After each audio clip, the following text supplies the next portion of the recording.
AI is already influencing what your home is worth and how fast it sells, and most people don't even realize it.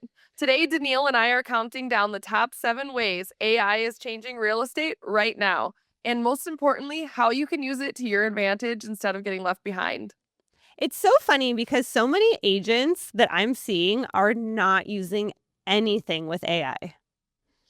Yeah, I slow to adopt because it's something new and everybody's, begrudgingly resistant to change, but it's the way of the future. So people need to get on board and start experimenting with it, start learning it, even if you're not, using it for every single thing. If there's bits and pieces that you can do as a realtor to help your clients, to help your sellers and buyers, you have to get on board. You have to get on board or get left behind. Well, I had just used it actually on a rental that I have because basically I bought a house and I was going to rip out the carpet because it's nasty in the bedrooms and I was going to paint it all white because some of the bedrooms are pink. Well, normally I would have to wait till this is all done before I can advertise it because it would look terrible. But I just ran the photos through AI. I said, put in this light oak, on the floors, which is what I was going to do anyways, and paint the thing white, which I was going to do anyways. And it literally, I had photos. It took me like not even 20 minutes. And I posted it. And then when I showed it, I'm like, listen, like this all is going to be changed. It's going to be like it is in the photos. And I rented it within a day. And now I'm doing the work because they're not moving in till April 15th. So like I didn't have to wait a whole extra week to then try to rent it. I just literally could show it immediately. And I kind of think that too, for showing photos. Like I have this listing in Paradise Valley, $3.5 million. The house pictures came back fine. And we weren't really getting that many showings, but I did this like dusk effect where you kind of made the house glow and the really cool background, Oh, like almost like a shot you would need a photographer to go out and do. And yep. all of a sudden we start getting showings. Like it's just like that little thing that took me 10 minutes literally improved the photo so much. It didn't change the house. I didn't like alter it so it's not real. I just Yeah. made kind of the background false, but it popped the house basically. Yeah.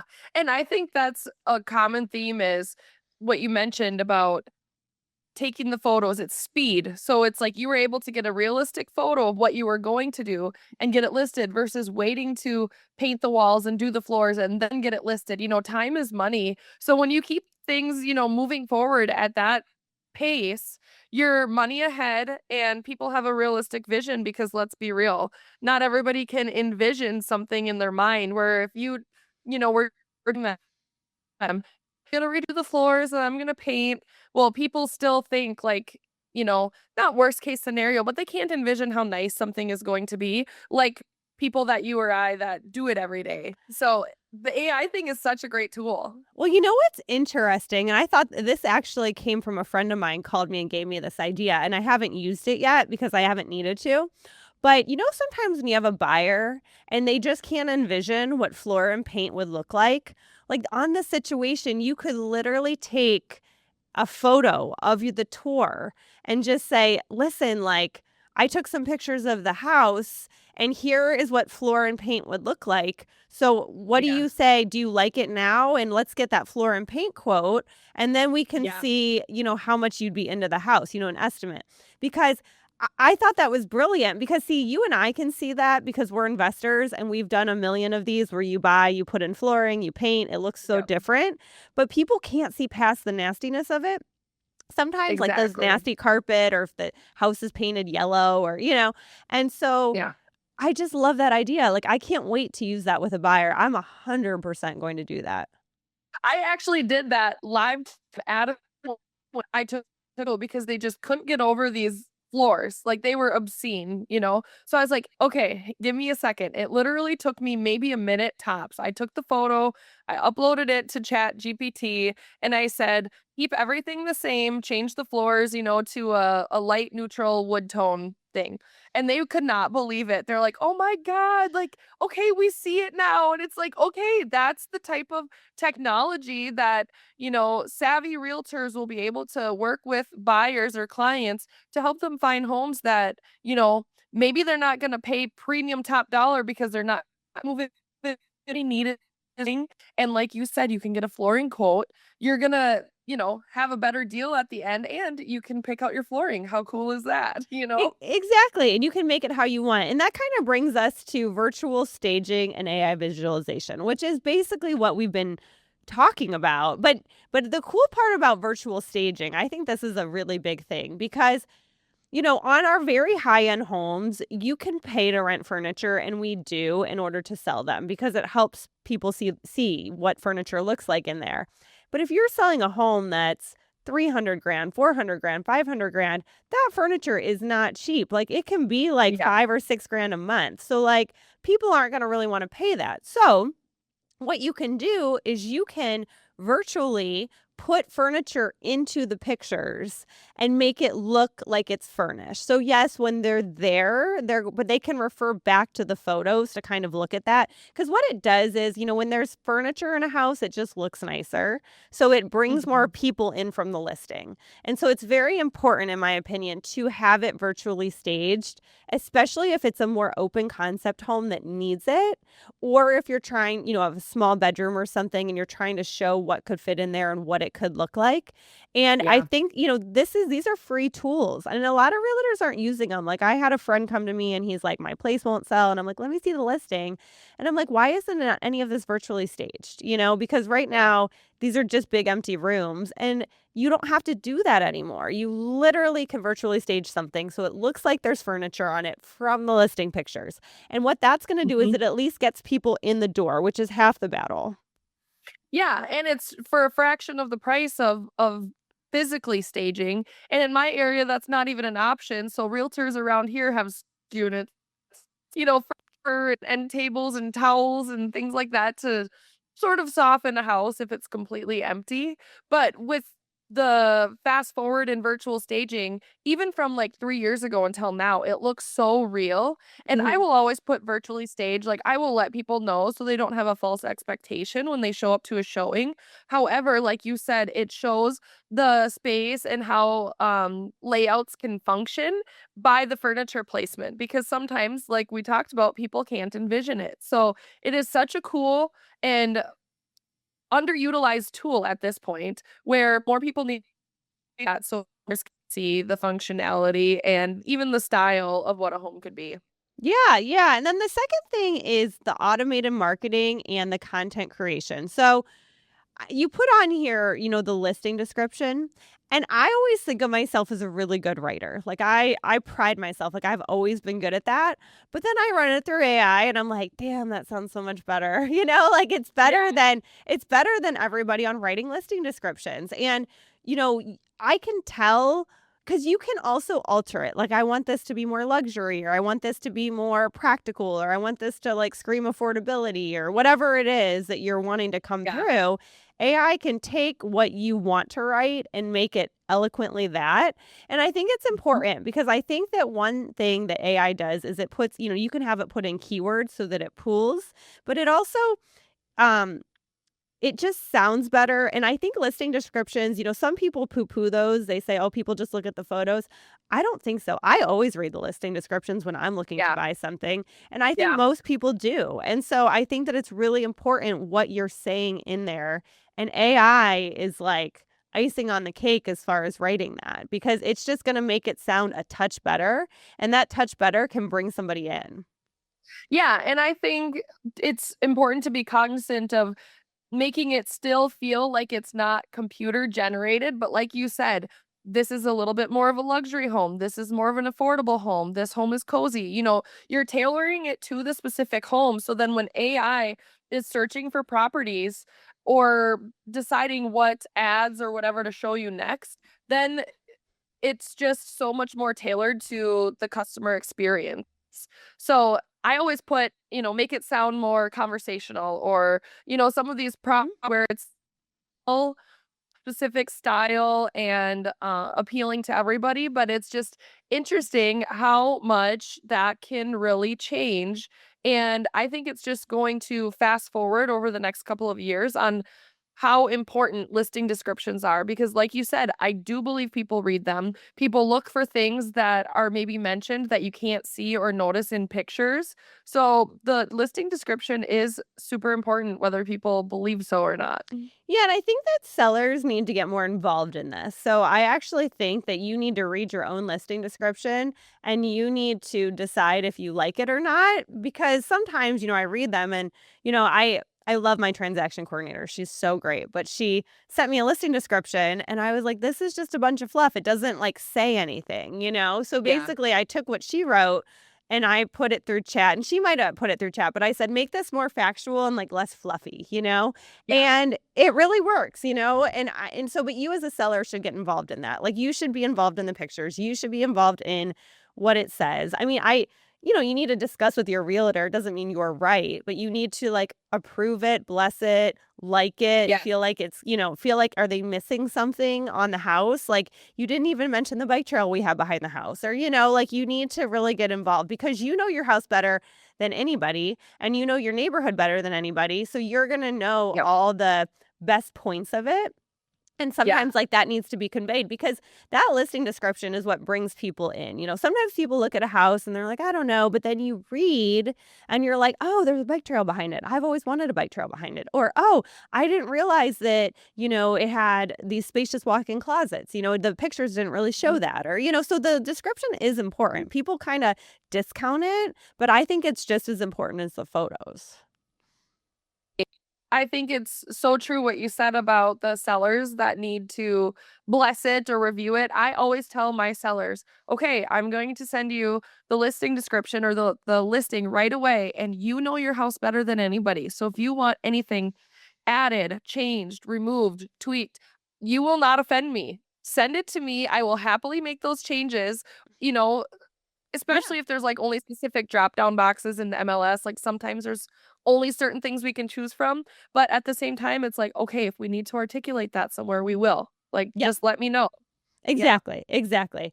So the next one is smarter property searches because right now, Zillow is like changing the game on this and so is Redfin. Like you pop on and it suggests homes for you.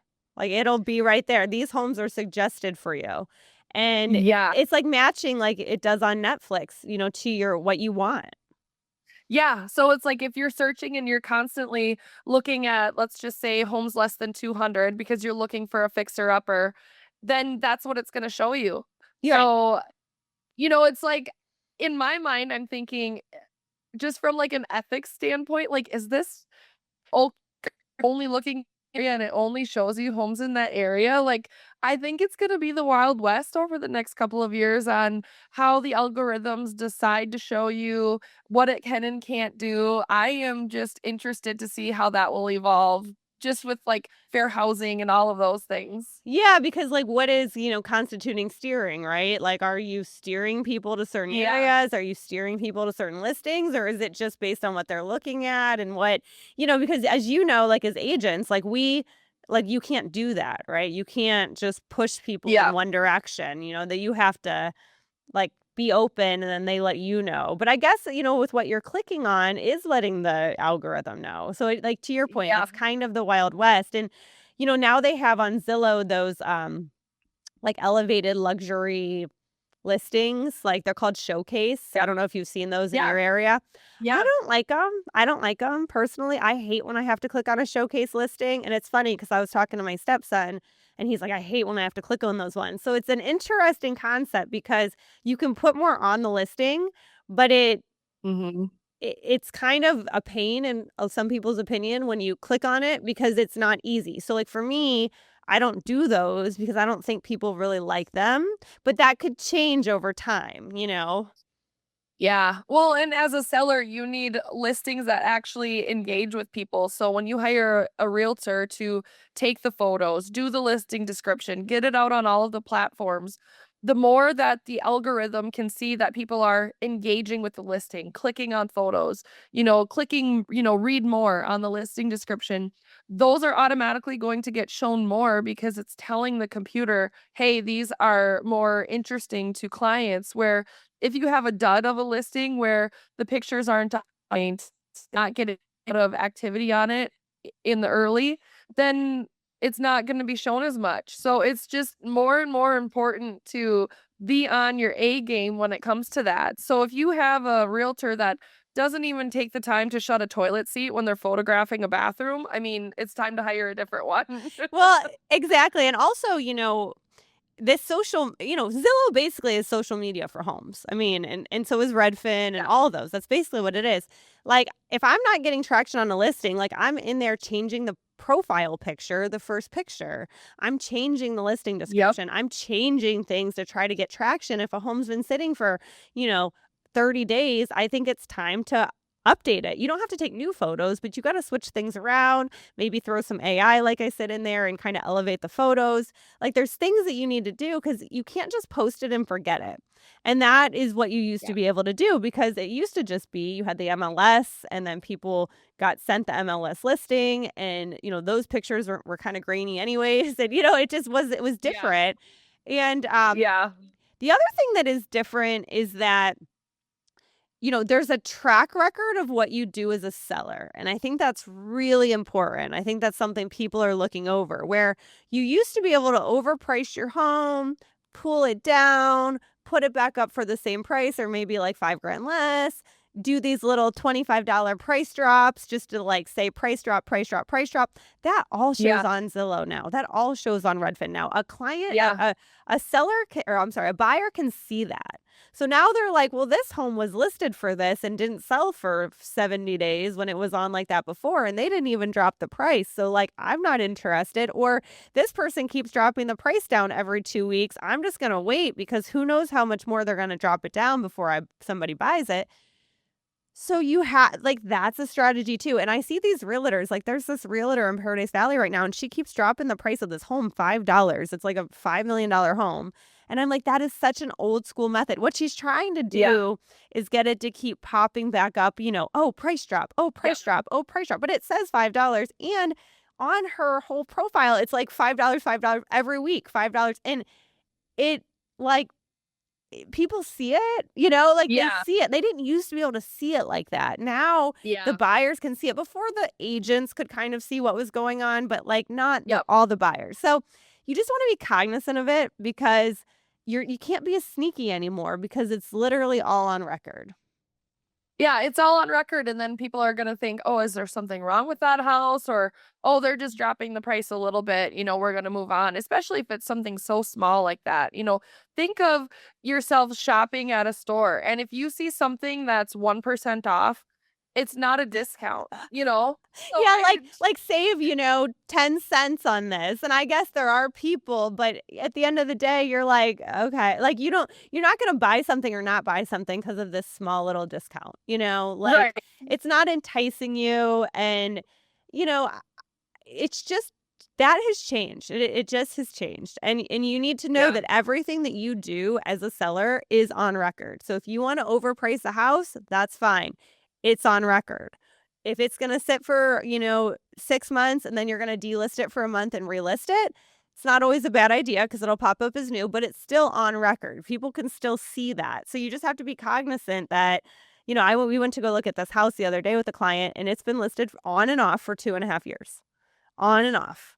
And they have barely dropped the Yeah. price. It's overpriced, but it's like everyone can see that. Like, you know what I mean? Like, everyone knows this house has been for sale for 2.5 years, and everyone can see Yeah. it keeps popping down and basically popping back up with the same price. If it hasn't sold in 2.5 years, people understand that there's no urgency in this. You know what I mean? Yeah. Like, what are the chances this thing's going to sell tomorrow, And And you can see the pictures from 2.5 years ago, so Mhm. or a year ago, so it'd be different if, they took it off the market and did some rehab and, made some capital improvements to it, but my guess is they didn't, and it's literally they can look back and see all the old pictures that are exactly the same, wondering, "Okay, well, that one isn't sold," you know? But the seller's a little bit older, so I do think back in the day, people wouldn't Yes. necessarily know that, because on the MLS, it doesn't really it's not like, "Oh, this has been on the market for, 630 days," you know? So it's just different. Yeah. Like,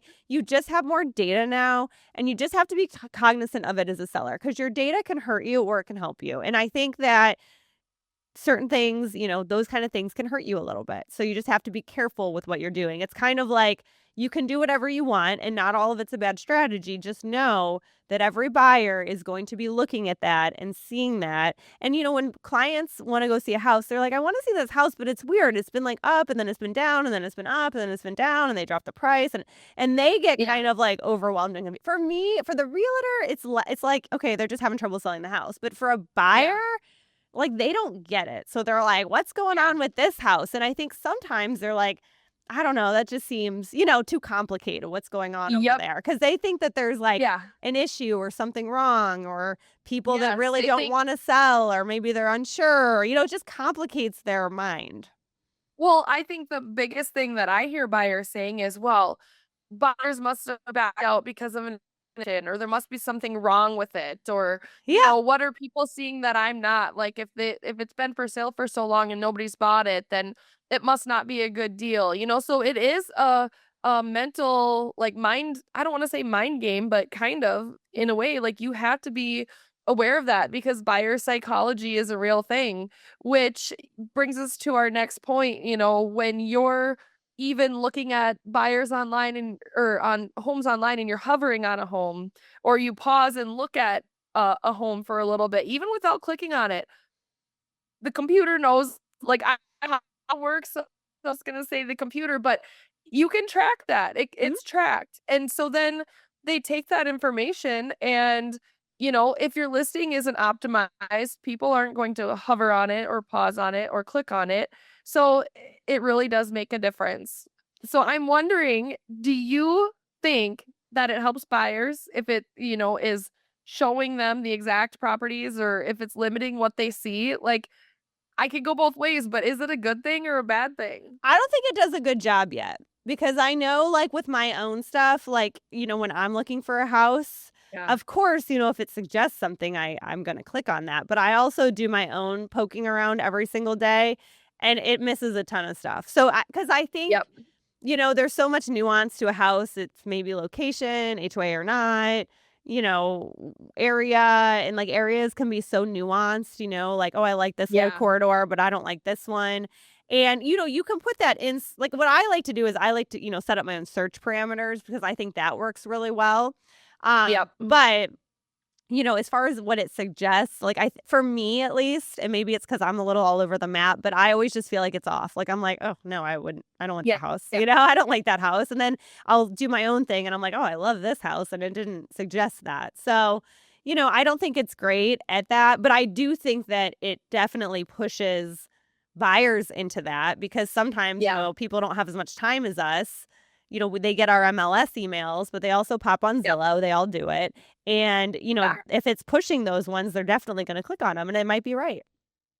Well, I think you are, and I think the other thing too is when I'm setting search parameters, if I wanna get notifications on something, I try not to set them too strict because then if there's something that falls just outside the price, like say it's 5,000 more it or my parameters that I've set, then it's not gonna show it to you. So, I think there's a little wiggle room in, what that looks like, so I always encourage buyers, if they're actually looking or doing that, to set their search parameters more, but I think that as AI gets smarter, it will those brackets or those price brackets are gonna be less relevant than they are right now, because right now, if I have a seller thinking about listing at, let's just say 305, I'm gonna tell them, "No, let's list at 300," because all of the search sites are in increments of, like, 25 or 50,000. So if Mhm. somebody has their budget set at 1,000, your 305 home isn't going to show. So Uh-huh. it's like, we price at those increments, or on the flip side, somebody wants to price at, like, 299 or 399, just price at 300 or 400, like, Yeah. for the love of Jesus, Yep. please, Yeah. because then you're not showing for somebody that has their parameters from 3 to 400, Yep. your 299 home is not going to show. So, it's really being strategic with all of those details. $1,000 isn't gonna make or break, it can be negotiated, but it makes a difference on the online end, on the platform, on the searchability, SEO, all it boils down line. Yeah, it really does. And, I think that, um, with that, you have to remember that prices are negotiable too. So like whenever I say somebody's budget is 550, like at this Yeah. point in our market, I'm setting it at 575 because I want to be able to capture those homes that are a little bit more and see if they Mhm. like them, we can negotiate them down, especially if they've been sitting. And I always Yeah. like to update too, because price houses drop in price and then you don't always get the notification. So I'm always going back to seeing maybe something was 6 and now it's 575 and maybe we'll be able to go negotiate 550 because, our market is doing that right now. I mean, not really a $50,000 price drop, but if you overpriced it, which a lot of Yep. people are, and then you're Yeah. sitting and then there's room for negotiation. So I'm always like going back to and looking. And your realtor really should be doing that for you though. I mean, that it really is our job. I mean, I know my clients, like some clients only are going to look at what I send them.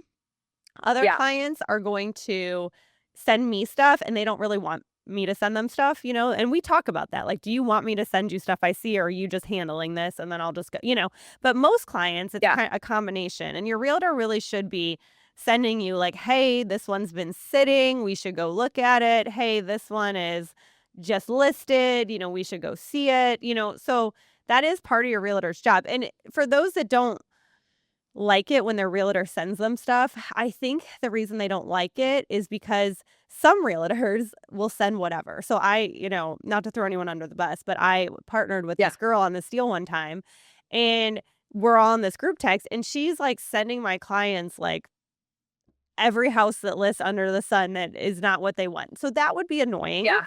And that's what Yes. you shouldn't do. So if you feel like your realtor's doing that, and I felt like I have annoyed people before too. So I've been like, what aren't you liking about what I'm sending? Like, where am I off? Because I think that it can be Yep. such a valuable tool, but you need to communicate with your realtor. Like, you're sending me this stuff and they all have small yards and I want a big yard. Or you're sending me this stuff and I want to be in this school district. Or because that communication, Yep. because it's really our job to send you stuff and find stuff for you. So you're not having to go look every single day on the MLS Yeah. and on Zillow like we do.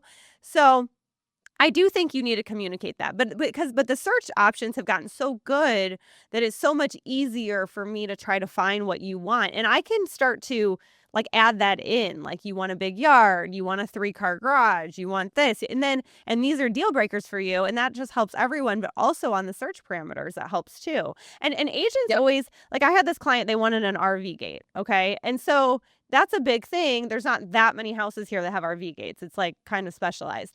Well, then they're Yeah. like, "Oh my god, Danielle, this house just sold. It would have been perfect for us." And I'm like, "Why didn't that pop up in my searches?" The Yeah. realtor never listed there was an RV gate. So it's stuff Mm. like that where it's like so important. Like if you have a pool, you have an RV gate, like there's buttons you click and then there's like keywords that you write. Like, and what are the keywords? RV gate, because that way every single person that is looking for that, it pops up. So those are the things that are kind of on your listing agent to do because maybe this person could have got more money if everyone looking for RV gate knew there was an RV gate, and those are Yeah. the little things that it's just a back end thing, but it's a real thing.